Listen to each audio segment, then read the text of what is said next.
In 1727, Quakers in Britain first said this is wrong. In 1761, they said anybody that owned slaves should be disowned. Lancaster meeting didn't do that. In 100 Years, 100 Objects, Stories from the Collections of Lancaster City Museums, we're delving into the collections to discover objects that can tell us stories about the past and make us think about the present and future. I'm Rachel Roberts, Collections Registrar at Lancaster City Museums. Today's object is a small book which tells the story of a journey in 1766. When you read it, you get no indication that the entries were written by someone deeply involved in Lancaster's transatlantic slave trading past. Today's object is Dodshon Foster's diary.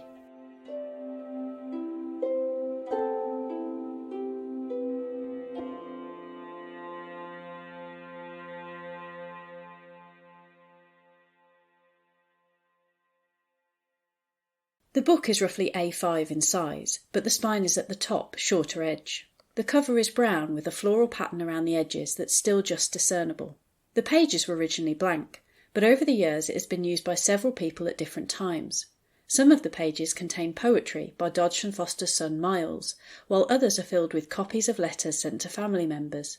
A number of the pages were used by Dodshon Foster himself to record the details of a journey that he took with his wife to Bristol. Those who have heard the name Dodshon Foster before are likely to have heard that he was both a Quaker and involved in the slave trade. We spoke to Anne Morgan, who has been researching into the Lancaster Quaker involvement in slavery to find out more about Dodshon. Well, Dodshon Foster was a Lancaster Quaker who actually was not born here. He was born in Durham. He was born there in 1730, the son of a wealthy merchant, and his mother's maiden name was Dodshon, which is where that unusual name comes from. It's not clear when he came to Lancaster at all, actually, but we think that as a teenager he would have met Lancaster Quakers at various meetings that Quakers hold, and that might have been the draw to come to Lancaster. Or he could have just been quite wise and have realised trading was easier to do from Lancaster with America and the West Indies than certainly it was on the East Coast from Durham. We know that he actually inherited a huge amount of money when he was only 7 years of age. He inherited the equivalent of £162,000 from a great-uncle, Robert Foster, who was a merchant in Rotterdam. And then later on, in 1751, he inherits another £22,000 to add to his haul, shall we say. So when he's actually in Lancaster, he's actually carrying about £180,000 that he can actually invest. And at the Quaker meeting, he meets up with another young man of a similar age to himself, called John Heathcote, the second son of an aristocratic family in Derbyshire. John had been apprenticed to Thomas Satterthwaite, another Lancaster Quaker involved in slavery. And the two young men team up together and they have a ship built called the Balborough. That ship made 3 slaving voyages from Lancaster, taking 385 enslaved people they took from Africa to Kingston in Jamaica. Dodshon Foster has enough money to also invest in another ship that John Heathcote owns, the Bold, and so he's got an interest in a second slaving ship. That ship, we believe, did 5 voyages, and on each occasion it carried 150 enslaved people.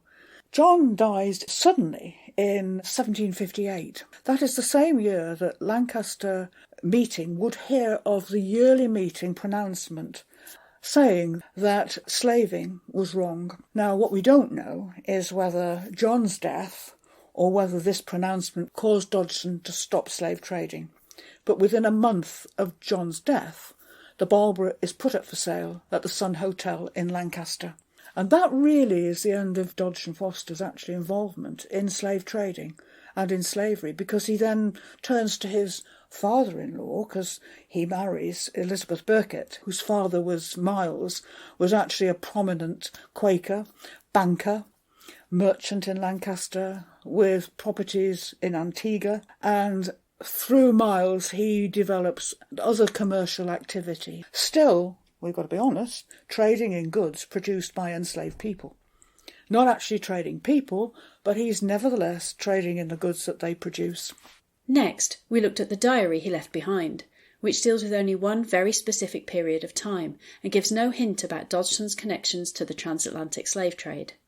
The diary that he writes is really specifically about a journey that he takes with his wife, Elizabeth, who is ailing from a digestive disorder. And he actually goes into graphic detail about her ailments and the way in which they tried to treat it in those days. It's very clear what a romantic, shall we say, and loving relationship they actually had. He waxes eloquent about her in the diary. He obviously doesn't mention slavery because we're talking about 1766, so he's well out of acting as a slave trader. And in fact, it's clear that he's made sufficient money out of his colonial activities to be able to go off for 6-7 weeks without worrying about the business. So he's clearly become quite wealthy. We know that during that time, he actually was trading mahogany. He brought mahogany in for the Gillows, and he bought furniture from the Gillows during that time as well. But it really concentrates on this journey. It's interesting how he meets up with other Quakers along the way. He met up with the Gurneys, who were a Quaker banking family from Norfolk, who in fact have a relationship with the Rawlingson family, another Quaker family of Lancaster. Abraham Rawlingson Jr., shall we say, he became the managing partner of Gurney's in Norfolk at one stage in his career. So that's quite interesting, these connections that they make along the way. Dodshon became quite significant in the Quaker meeting. He was even appointed to write a report on the result of an inquiry into members involved in slavery in 1785. Why the meeting chose him, and clearly they didn't see there was a conflict of interest at all in his having been a slave trader, and none of that is mentioned in this diary, of course, because it's really about Elizabeth, poor Elizabeth, her ailment and her illness. We have mentioned several times already that Dodshon Foster was a Quaker. This means that he was a member of the Religious Society Friends, as were many of the other Lancaster merchants at the time. Anne went on to tell us what this would have meant for Dodshon. Well, the Religious Society of Friends, our founder was a man called George Fox, and he was born in 1624, so we're talking well before Dodshon's time. He left home in 1643, and he said he was leaving home to seek the truth, because he had come to the conclusion that if you were going to worship God, you did not need a priest to intercede for you. You could speak directly to God yourself.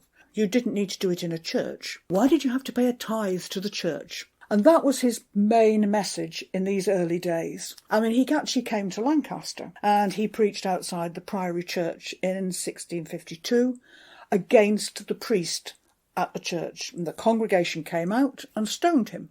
And they stoned him all the way down Church Street to St Leonard's Street. And there was a man called John Lawson who had a sugar house, and he actually took Fox in. And Fox converted John Lawson, and John Lawson became the very first Quaker in Lancaster. Fox also went up onto Pendle Hill in Lancashire. He walked around the whole of this area. Quakerism spread. It spread throughout the world. And we get people from America, from all over the world who are Quakers, coming to this area to walk in the footsteps of George Fox.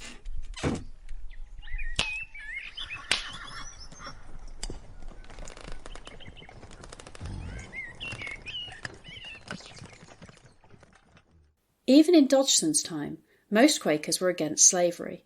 So why were so many of Lancaster's Quakers in the 18th century involved in the trade? Somebody said to me recently, I wish I could dig them up and ask them, because it is really hard to know. Slavery was absolutely embedded in society at the time. So I suppose in a way, those early Quakers were merely going along with a new industry that was developing. There were 23 ports from which slave trading ships left England. So it wasn't like it was just Liverpool, Lancaster, Bristol and London. It was right along the west coast, including places like Whitehaven and Preston and so on.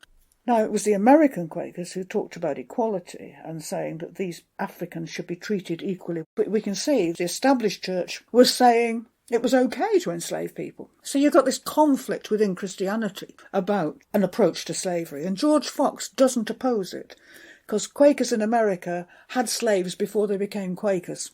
So he justifies Quakers being involved by saying you should treat them well. You should introduce them to Christianity. You should give them time to worship. He also says, for the benefit of the governor of Barbados when he visits there, that Quaker masters should ensure that their slaves are law-abiding. There had been an uprising. So It's really, really difficult. Fox didn't speak out against it, but the church did in 1727, because there had been a petition from Germantown in Pennsylvania saying that slavery was wrong. The London Yearly Meeting condemned slavery. So well before Dodshon Foster and the Lancaster slave traders were involved, the Quaker Church was actually saying this is wrong. It's the one thing that Lancaster Meeting today in 2023 finds really difficult to cope with. We are quite upset to find that this group of people were behaving in this way, that they were not actually listening to what was coming from London Yearly Meeting. They were more concerned with unity of this young church.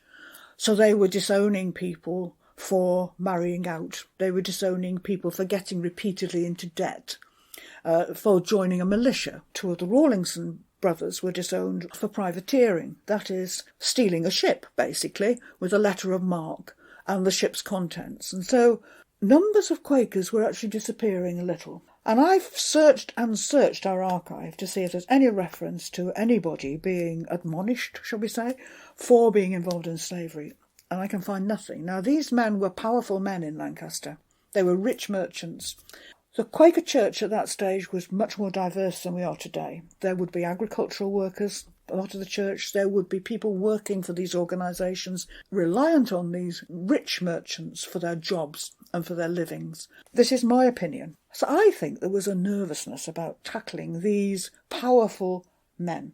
We asked Anne to tell us when Lancaster's Quaker involvement in the slave trade ended, and whether Dodgson was typical of the Quakers who had been involved. The one-line answer is no, he wasn't typical.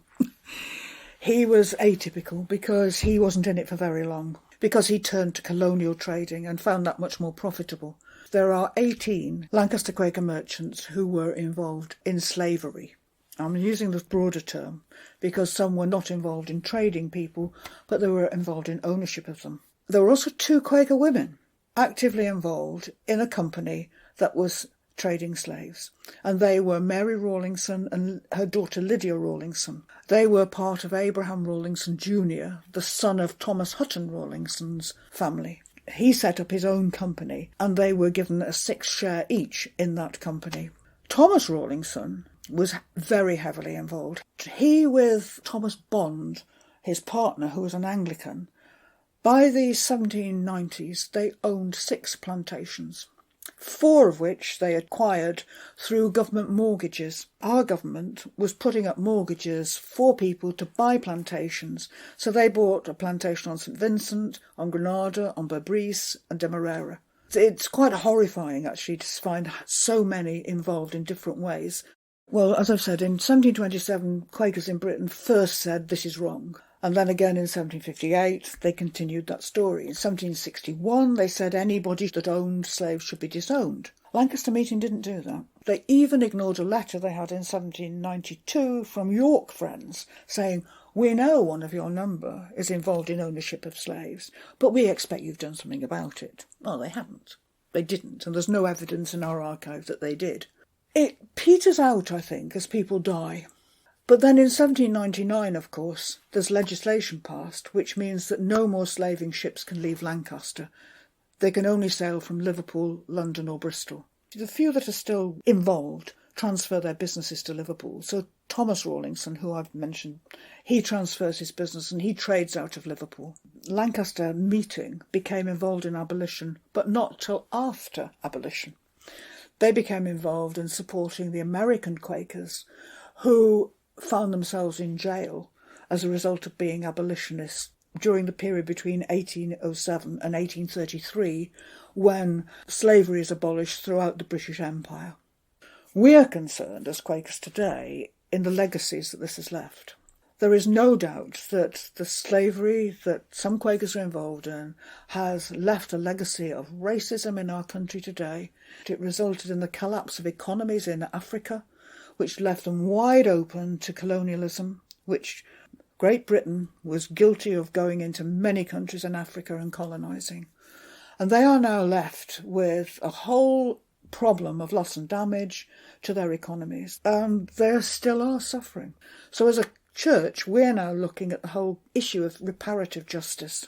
To finish the story of Dodshon Foster, Anne told us how his son Robert took a very different route to his father. His son Robert is actually one of the more interesting characters as well in the family, because Robert didn't want to be part of the family business. He went to the Merchant Navy when he was 18. He spent a lot of time in the West Indies, and because of what he was doing on board ship, he was actually meeting plantation owners. He was actually seeing the conditions under which the enslaved people were actually living on the plantations. Eventually he comes back to England and he inherits Hebblethwaite estate from his maternal grandfather. And he's a different character altogether. He's a very kind man. He's very Quakerly in many respects. And he actually builds one of the very early spinning mills.